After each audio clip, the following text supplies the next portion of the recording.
Hello, আসসালামু আলাইকুম। আজকে শোনাবো ঢাকার অদূরে অবস্থিত খুবই হাইপ তোলা গোলাপ গ্রামের গল্প। আজকে আমার কাজিন সৎস এবং আমি চলে আসলাম গোলাপ গ্রামে। গোলাপ গ্রাম দেখাতে দেখাতে শোনাবো এই গ্রামের বিবর্তনের গল্প। এই যে যে জায়গাটাতে আমরা হাঁটছি, এটা একটা আবাসন প্রকল্প। নাম হচ্ছে লেক আইল্যান্ড আবাসন প্রকল্প। এই যে সামনে নীল রঙের জাল বা নেট দিয়ে ঘেরা জায়গাটা দেখা যাচ্ছে, এটা একটা গোলাপের ক্ষেত। এখন মানুষ গোলাপগ্রাম ঘুরতে এসে যে জায়গাটা ঘোরাঘুরি করে, সেটা মূলত এই আবাসন প্রকল্পটাই। গোলাপ ক্ষেতের ভেতরটা একটু দেখে আসি। এই যে হলো গোলাপ ক্ষেত।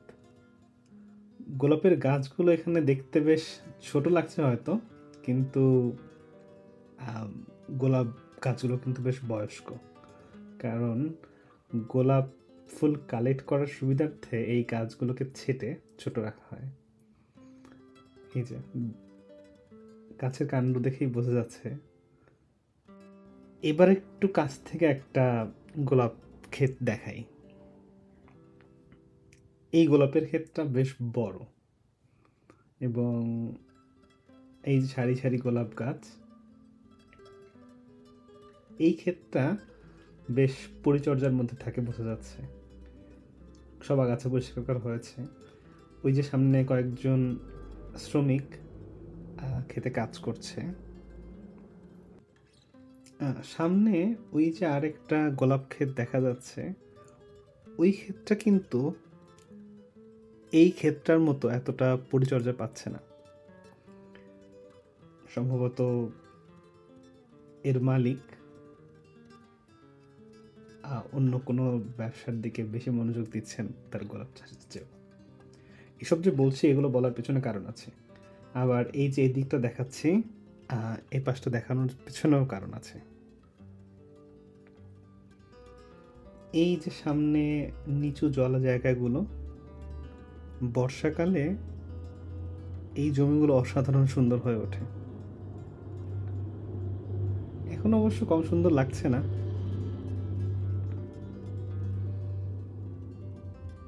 এখন আপনাদের কারো কারো যদি মনে হয় যে গোলাপ গ্রামের গল্প বলতে এসে কেন এই নিচু পতিত জমি দেখাচ্ছি, তার কারণ একটু পরে বলছি।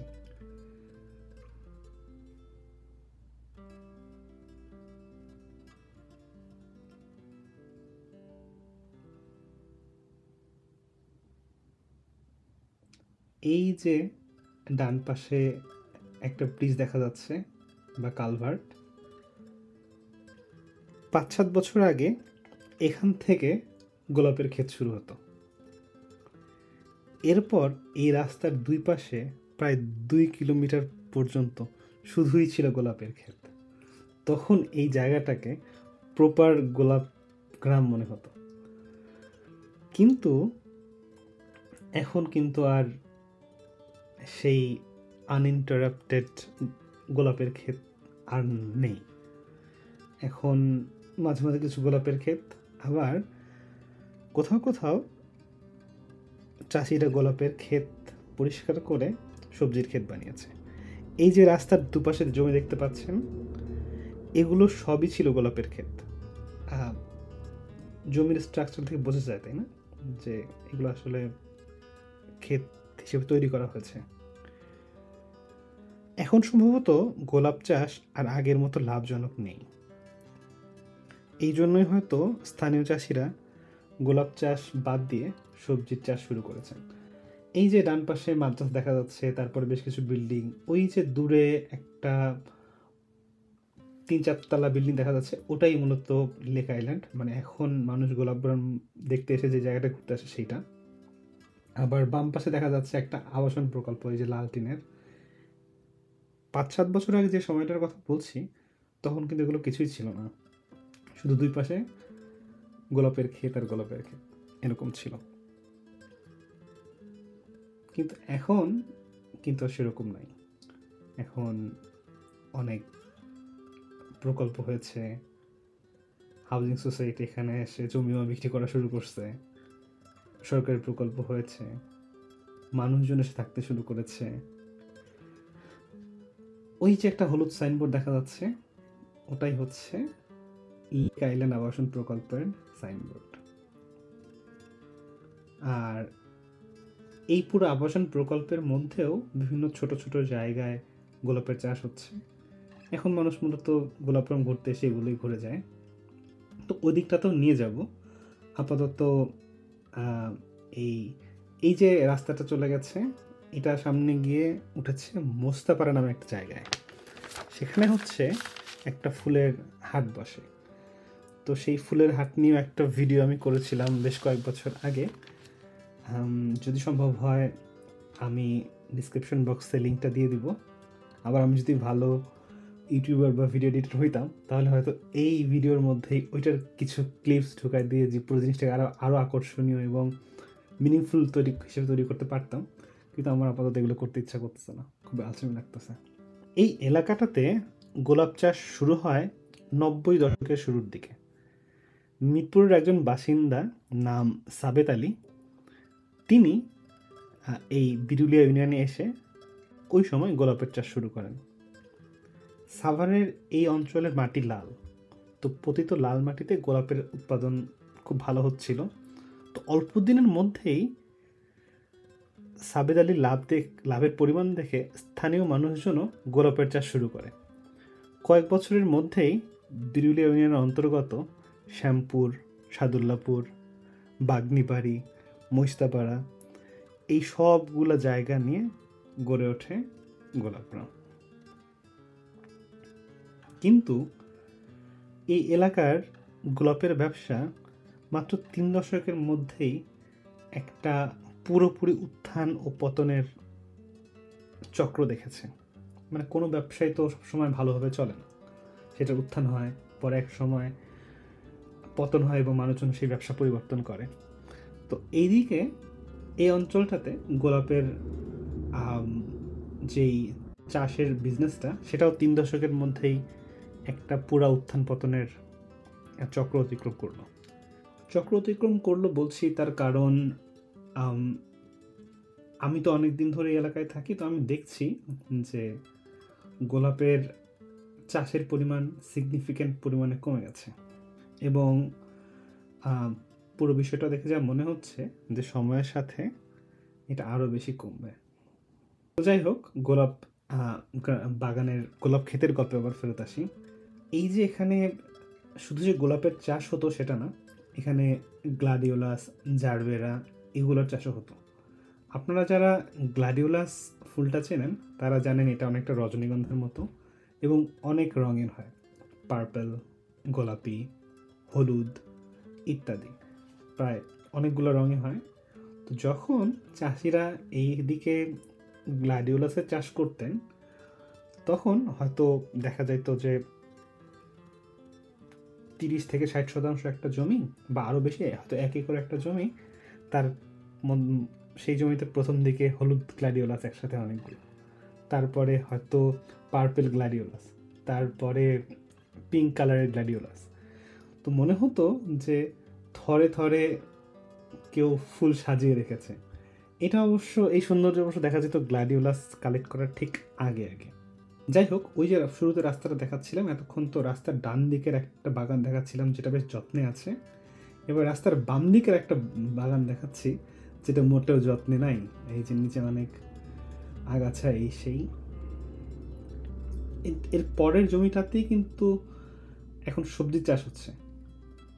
এক সময় ওই জমিটাও গোলাপির বাগান ছিল। সম্ভবত আর কয়েক বছর পরে এই গোলাপের ক্ষেতটাকেও পরিবর্তন করে কোনো একটা সবজির ক্ষেত করে ফেলা হবে, বেগুন বা লাউয়ের ক্ষেত। এখন দেখাই গোলাপগ্রাম ঘুরতে এসে মানুষজন যে জায়গাটাতে ঘুরতে আসে বলে বলছিলাম, আর লেক আইল্যান্ড আবাসন প্রকল্প, সেই জায়গাটা দেখাচ্ছি। তো এই যে আশেপাশে অনেক নিচু জমি, সেখানে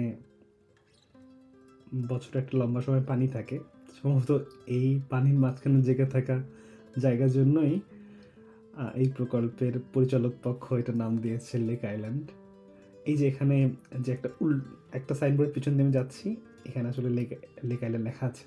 যাই হোক, এই যে নিচে বিভিন্ন জায়গায় এগুলো আসলে গোলাপের ক্ষেত। যদিও অনেক উঁচু থেকে ভিডিও করা হচ্ছে, এই জন্য হয়তো বোঝা যাচ্ছে না, বাট একটু পরে একটু নিচ থেকেও দেখাবো। সাফারের ভূপ্রকৃতি উঁচু, আবার এখানেই নিচু। এই জায়গাটাও তেমনই ছিল। এখন এই উঁচু গড়ের মতো জায়গাগুলো থেকে মাটি কেটে নিচু জায়গাগুলো ভরাট করা হচ্ছে এবং পুরো জায়গাটাকে একটা সমতল জায়গা হিসেবে দেখিয়ে আবাসন প্রকল্প হিসেবে বিক্রি করা হচ্ছে। ওই যে সামনে লাল রঙের টিনগুলো দেখা যাচ্ছে, ওগুলা সেই আবাসন প্রকল্পগুলো যেটা আমরা শুরুতে দেখছিলাম। এখানে অনেকগুলো ফুলের বাগান এখন পরিবর্তিত হয়ে হলুদ, তারপরে গরুকে খাওয়ানো ঘাস, লাউ, ঝিঙা ইত্যাদির ক্ষেত হয়ে গেছে। একটু পরে দেখাচ্ছি। এই যে নিচে, এগুলো কিন্তু গোলাপের ক্ষেত। এই লেক আইল্যান্ড আবাসিক প্রকল্প বেশ অনেক দূর পর্যন্ত চলে গেছে। এই যে এখানে দেখুন, এখানে দেখলে দেখা যাবে এই যে প্রথমটা একটা গোলাপের ক্ষেত, তারপরেই একটা গোলাপের ক্ষেত বদলিয়ে ঝিঙার ক্ষেত করা হয়েছে, তারপরে সম্ভবত আরেকটা গোলাপের ক্ষেত, এর পাশে আবার কয়েকটা সবজির ক্ষেত দেখা যাচ্ছে। এখানে লাউ দেখা যাচ্ছে, ঝিঙার ক্ষেত দেখা যাচ্ছে, করলারও বোধ হয় কিছু আছে। যাই হোক, এই হচ্ছে অবস্থা। আগে কিন্তু এই সবগুলোই আসলে গোলাপের ক্ষেত ছিল। এখানে এই পতিত জমিগুলো গোলাপ ক্ষেতের জন্য তৈরি করা হয়েছিল। পরবর্তীতে চাষিরা যখন গোলাপ চাষ থেকে সরে আসে, তখন আগের প্রস্তুতকৃত ক্ষেতে তারা সবজি চাষ শুরু করে। এর আগেও বদলে যাচ্ছে সাভার। ওই ভিডিওটাতে আমি বলেছিলাম যে এখানে সাভারে বেশ ভালো পরিমাণ সবজি উৎপাদন হয়। তো এখন গোলাপ চাষিরাও সবজি চাষের দিকে ঝুঁকছেন। এই যে লেক আইল্যান্ড এত দূর পর্যন্ত চলে আসছে। এই যে এখন একটু মাটি দেখা যাচ্ছে, এগুলো কিন্তু আগে ছিল না, এগুলো ছিল পানির নিচে। সামনে থেকে উঁচু জমি কেটে এনে এখানে ফেলে জলাভূমিগুলো ভরাট করা হচ্ছে। এখন আমি যেই 1-2 কিলোমিটার জায়গা দেখালাম, এর বাইরেও কিন্তু আরও 3-4 কিলোমিটার জায়গা জুড়ে বেশ ছড়িয়ে ছিটিয়ে ছোট ছোট গোলাপের চাষ হচ্ছে, বাট আগের মতো আধিক্য এত বেশি নেই। একদম শুরুতে যে রাস্তাটা দিয়ে হাঁটছিলাম সেটা হচ্ছে এই রাস্তাটা। এই যে এখান থেকে উঁচু জমিতে মাটি কেটে সরিয়ে ফেলা হয়েছে, দেখে বোঝা যাচ্ছে, তাই না? এই যে এটা একটা হলুদের ক্ষেত, এটা বেশ উঁচু, পুরো জায়গাটা এরকম উঁচু ছিল, তো সব পাশ থেকে মাটি কেটে নিয়ে যাওয়া হয়েছে। এবার গোলাপ চাষের বিবর্তনটা একটু ছোট করে দেখাই, বেশ ভালো একটা সুযোগ এসেছে। এই যে এটা হচ্ছে একটা গোলাপের ক্ষেত, যেটা বেশ অযত্নে আছে। আমরা একটা ফ্লাই ট্র্যাপ দেখতে পাচ্ছি, এখানে রাতে আলো জ্বলে, পাখি পোকা এসে পড়ে এবং মারা যায়। এই যে আরেকটা গোলাপের ক্ষেত, এবং এর পাশের ক্ষেতটা সম্ভবত গোলাপের ক্ষেত ছিল, সেটাকে এখন গোলাপ গাছ সরিয়ে কোনো একটা সবজি চাষের জন্য তৈরি করা হচ্ছে। এইভাবেই গোলাপ চাষ গত 3 দশকের মধ্যেই বেশ ভালো একটা পরিবর্তনের মধ্যে দিয়ে গেল। তো এই ছিল আমাদের আজকের ভিডিও। আশা করি গোলাপ গ্রামের পরিবর্তনের স্বরূপটা বেশ ভালোভাবে তুলে ধরতে পারলাম। এই পৃথিবীতে রিলেভেন্ট থাকতে হলে সবসময় নিজেকে আপডেট করতে থাকতে হবে। তো আমরা বড় যে কোম্পানি দেখি না কেন, তারা তাদের মূল ব্যবসার সাথে সাথে অন্যদিকে ব্যবসাও ডেভেলপ করে, ঠিক এই গোলাপ গ্রামের মতো।